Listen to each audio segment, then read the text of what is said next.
ढाई महीने की पढ़ाई कर कर मैंने आखिर गवर्नमेंट एग्जाम क्लियर कर लिया, रिटन क्लियर कर लिया और वो जो खुशी थी मेरे अंदर वो एक नेक्स्ट। मेरा नाम पूजा मालविया है, मैं आप सभी का स्वागत ऑनलाइन पढ़ाई पर करती हूँ और यहाँ पर साइंस की क्लासेस आपके लिए लेती हूँ। और आज यहाँ पर आप सभी के सामने प्रस्तुत हुई हूँ। आप सभी के क्वेश्चंस रहते हैं कि आप कहाँ वर्क करती हैं, आपने कौन सा गवर्नमेंट एग्जाम निकाला, आप कहाँ पे गवर्नमेंट जॉब करती हैं। तो ये सारी चीज़ों के उत्तर आज मैं इस वीडियो के माध्यम से आपको देने आई हूँ। साथ ही साथ इस वीडियो के ज़रिए मैं उन सभी लोगों को मोटिवेट करने की कोशिश करूँगी जो ये सोचते हैं कि अब पढ़ाई में मन नहीं लग रहा, ये बहुत डिमोटिवेटेड लग रहा है, रोज का शेड्यूल नहीं बन पा रहा है, कैसे पढ़े, घर में सब बच्चे हैं और बहुत गृहस्थियों के काम है, तो उन सबको निभाते हुए कैसे हम आगे बढ़ सकते हैं। तो चलिए सीधा वीडियो को स्टार्ट करते हैं। तो वीडियो स्टार्ट करने से पहले फर्स्ट टाइम कोई देख रहा है तो सब्सक्राइब कर लेना। चलो, तो यहाँ पर सबसे पहले बात मैं करूँगी कि मैंने कौन सा गवर्नमेंट एग्जाम क्लियर किया। तो मैंने केंद्रीय विद्यालय का एग्जाम क्लियर किया था, मेरा रिटन क्लियर हो गया था। आपको साइड में इसका स्कोर कार्ड भी दिख रहा होगा कि मैंने जनरल की कट ऑफ को क्लियर किया। मैं जनरल कैंडिडेट हूँ और इस कट ऑफ को मैंने क्लियर किया और सिर्फ 2 महीने से ढाई, दो तो नहीं मैं बोलूँगी, 2.5 से 3 महीने की मैंने पढ़ाई करी और ऐसी पढ़ाई करी कि आप बिलीव नहीं कर सकते हैं कि मैंने सोना-वोना सब त्याग दिया था। मुझे सिर्फ़ पढ़ना था और इस एग्ज़ाम को क्लियर करना था। ये सारी जर्नी मैं आपको बताऊँगी किस तरीके से मैंने पढ़ाई करी। तो मैं स्टार्टिंग करती हूँ कि मेरी शादी जो थी वो बहुत जल्दी हो गई थी और शादी होने के बाद 2021 में मेरा बेटा पैदा हुआ रेयांश, और 2021 में सब चीज़ अच्छी चल रही थी और उससे पहले तक मैंने प्राइवेटली वर्क किया और मैं रैन इंटरनेशनल स्कूल में काम करती थी, पर वहाँ पर बहुत समय तक काम नहीं कर पाई क्योंकि कुछ कारण थे जिसकी वजह से मुझे छोड़ना पड़ा वो स्कूल। उसके बाद मैंने फिर क्लासेस को ज्वाइन किया जहाँ पर मैं आप सभी की तरह बच्चों को पढ़ाती थी, 9th-10th स्टैंडर्ड के स्टूडेंट्स भी होते थे। तो मुझे जो ब्रेक दिया वो बीजू सर ने दिया और थैंकफुल हूँ मैं उन सर का कि जिन्होंने मुझ पर ट्रस्ट दिखाया, क्योंकि मुझे खुद पर भी भरोसा नहीं था कि मैं यूपी की लड़की, लखनऊ की लड़की, लखनऊ को बिलॉन्ग करती हुई हमेशा यूपी में रही और महाराष्ट्र के कल्चर को कैसे अपनाते हुए मुंबई में आकर एक जगह पर सेट हो पाऊंगी। पर मेरे सर ने मेरे पर एक विश्वास, बोलते हैं पता नहीं उन्होंने क्या देखा, पर उनको विश्वास था कि ये कुछ कर सकती है, ये कुछ कर पाएगी। तो उन्होंने मुझे अ, खुद से उन्होंने मुझे सेल्फ ट्रेनिंग प्रोवाइड करवाई कि आप 3-4 दिन ट्रेनिंग लीजिए और उसके बाद आप यहाँ पर बच्चों को आकर पढ़ाइए। तो उन्होंने जो भी मुझे ब्रेक दिया उससे मेरा बहुत नाम हुआ, मुझे बच्चे पहचानने लगे, मेरी क्लास को अटेंड करने के लिए बच्चे इंटरेस्टेड थे कि पूजा मैम की क्लास हो, उनकी क्लास में बैठना है। तो ये ब्रेक उन्होंने दिया। उसके बाद 2021 में रेयांश जब पैदा हो चुका था तो फिर मुझे ये अपना जॉब जो था, बहुत अच्छा मेरा चल रहा था, बहुत बढ़िया मेरी क्लासेस चल रही थी, मुझे स्किप करना पड़ा, मुझे छोड़ना पड़ा, मुझे क्विट करना पड़ा। अब वही बात है, मैं हमेशा से गोल्ड मेडलिस्ट रही, बहुत अच्छी थी पढ़ाई में। टीचर्स को बहुत ज़्यादा उम्मीद थी कि पूजा मालविया है कुछ और पूजा मालविया को करना है कुछ, मतलब एक था कि टीचर्स बहुत बिलीव करते थे। तो अब खुद के अंदर भी एक कॉन्फिडेंस था कि नहीं कुछ कर सकती हूँ, पर क्या था, परिवार की ज़िम्मेदारियाँ, साथ ही साथ एक बच्चे की ज़िम्मेदारी को रहते हुए सब चीज़ों को क्विट करना पड़ा। और लाइफ में मैं ये समझती हूँ कि हर एक लेडी को अपनी चीज़ों को कभी न कभी क्विट करना पड़ा होगा। पर वो कहीं न कहीं एक उसके अंदर एक स्पार्क होगा कि करना है कुछ, पर कैसे करना है, कब करना है, ये नहीं समझ में आ रहा था और मेरे साथ भी ये चीज़ मुझे भी समझ में नहीं आ रही थी और कई लोगों का भी ऐसे हुआ होगा कि उनको भी समझ में नहीं आया होगा। फिर ऐसे ही 2022 में जब मैं अपने घर जाती हूँ मायके, तो रियांश तब तक 1 साल का हो चुका था और चीज़ें ठीक थी कि मतलब मैं एज़ अ मदर उसको हर समय चाहिए होती थी। और वो यहाँ पर जैसे मैं जहाँ इन-लॉज़ के यहाँ रहती हूँ साथ में, तो उनको ही सिर्फ़ जानता था, बाकी किसी को पहचानता नहीं था इतना। और नाना-नानी को तो बिल्कुल भी नहीं पहचानता था, मतलब वो किसी की गोदी में नहीं बैठता था, वो किसी के साथ तो छोड़ ही दो। तो उसके लिए बहुत ज़्यादा मुश्किल थी, मेरे लिए भी बहुत ज़्यादा मुश्किल थी, बहुत सारी चीज़ें। तो वहाँ पर जब मैं पहुँचती हूँ तो ऐसे ही मैं अक्टूबर एंड में पहुँचती हूँ और नवंबर में केवीएस का फॉर्म निकलता है।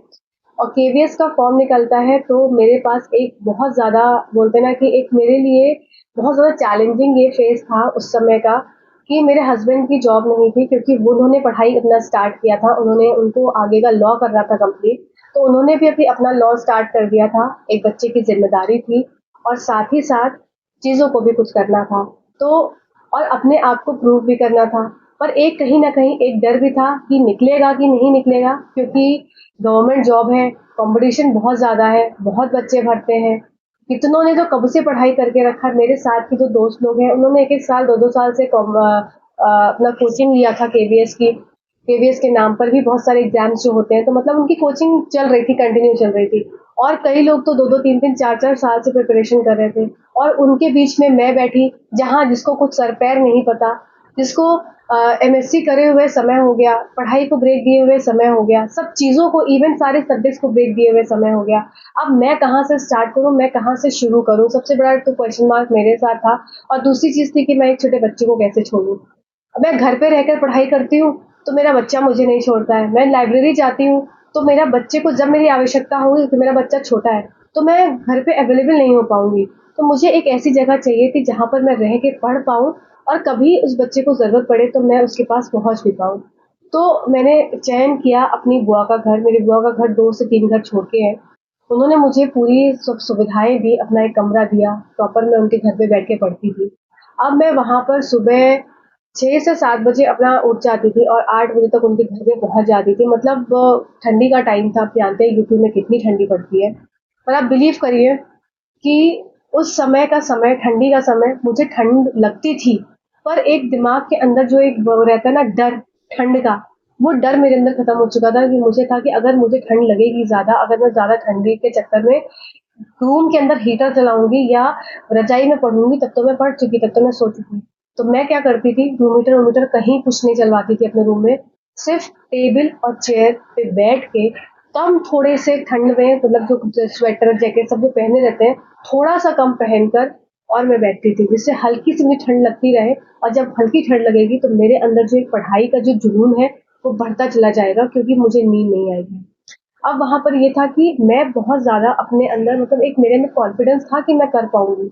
पर जब मैं सिलेबस उठाकर देखती थी, तो मेरा जो कॉन्फिडेंस था ना, वो धरा का धरा और चूर-चूर हो जाता था।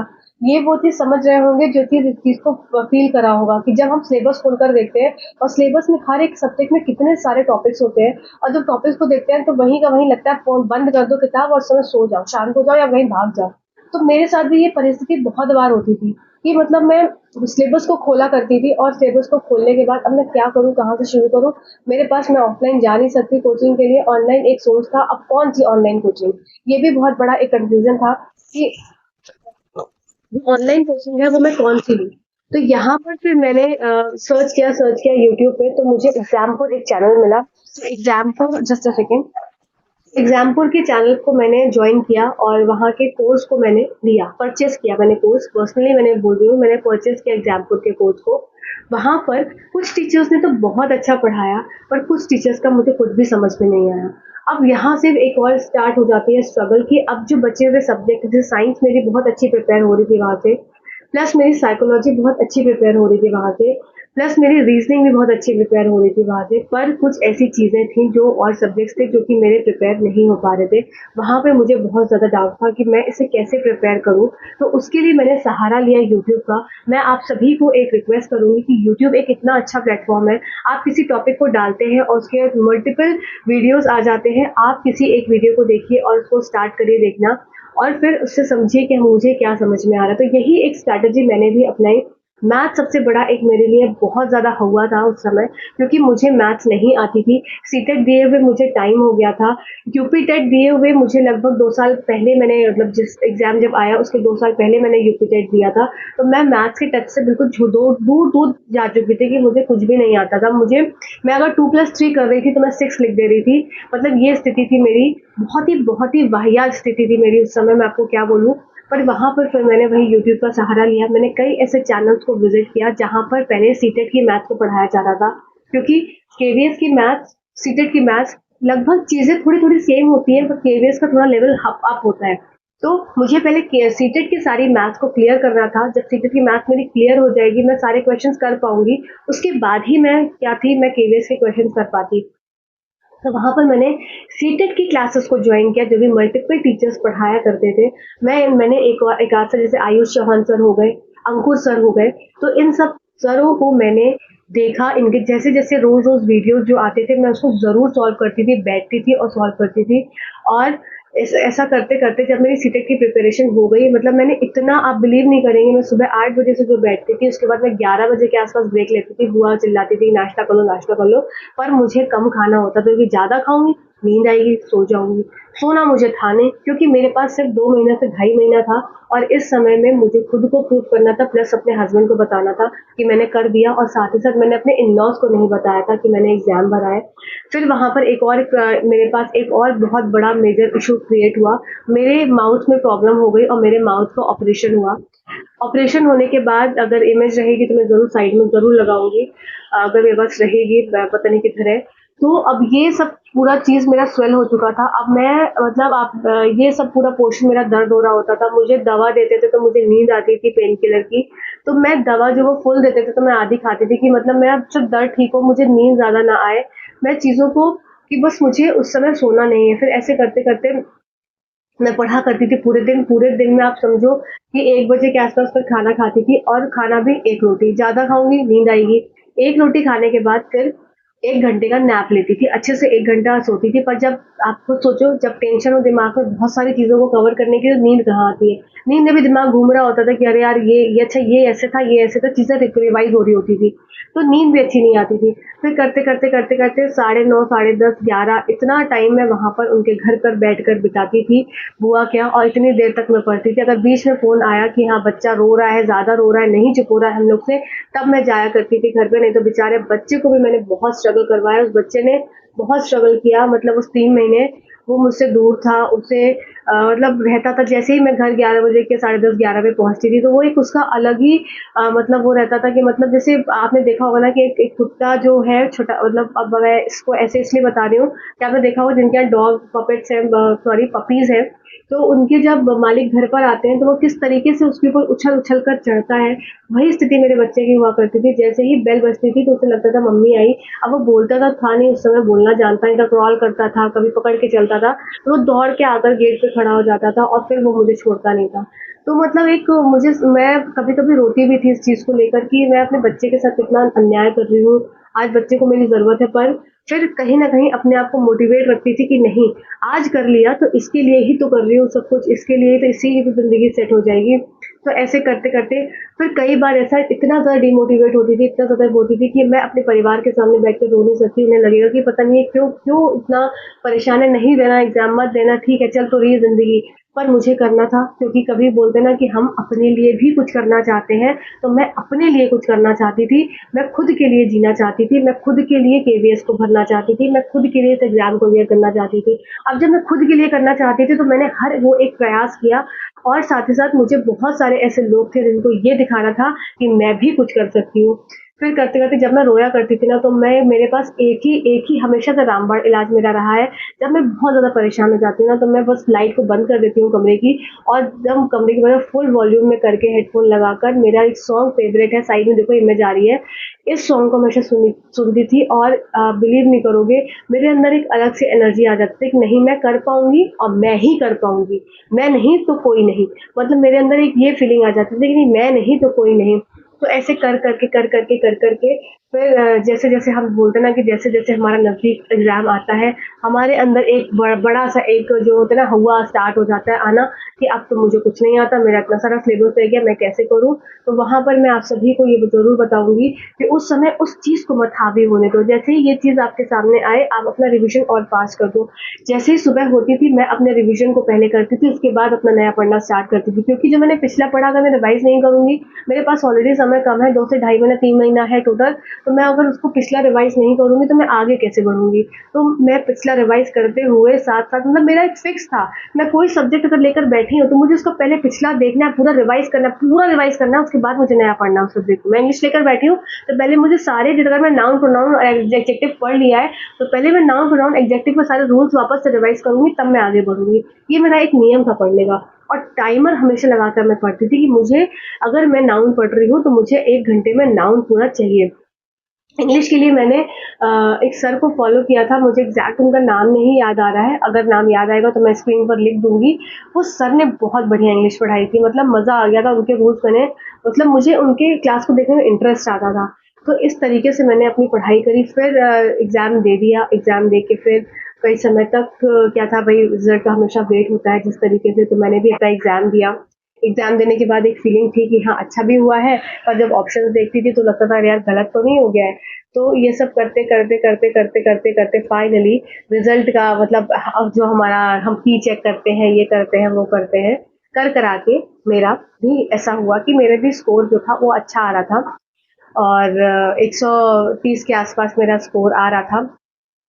तो आराम से सब चीज़ें बहुत बढ़िया चलती चली जा रही थी। पर वही बात है कि लाइफ में जब कुछ और होना होता है, चीज़ें हमारे अकॉर्डिंग नहीं चलती हैं। तो वहाँ पर क्या था कि एक गवर्नमेंट का एक रूल निकलता है, एक सुप्रीम कोर्ट का एक डिसीजन निकलता है कि केवीएस से पीआरटी वालों को बाहर कर दिया जाता है, उन लोगों को जिन्होंने बीएड किया है। तो जैसे मैं भी उसी रोते हुए लोगों के साथ मैं भी खड़ी थी कि मैंने भी बीएड करा था, पीआरटी भरा था, और मेरा भी बीएड के कारण पीआरटी में सिलेक्शन होने के बावजूद, मेरा रिटर्न निकलने के बावजूद, मैंने रिटर्न की कट ऑफ को क्लियर करने के बावजूद, मैंने इंटरव्यू की प्रिपरेशन भी इवन स्टार्ट कर दी थी, क्योंकि मुझे कॉन्फिडेंस था कि मेरा कट ऑफ में आ जाएगा। और मेरे मैं उस तरीके की लड़की हूँ कि मतलब मैं ये नहीं सोचती कि मेरा नहीं होगा, मैं आगे तैयारी नहीं करूँगी।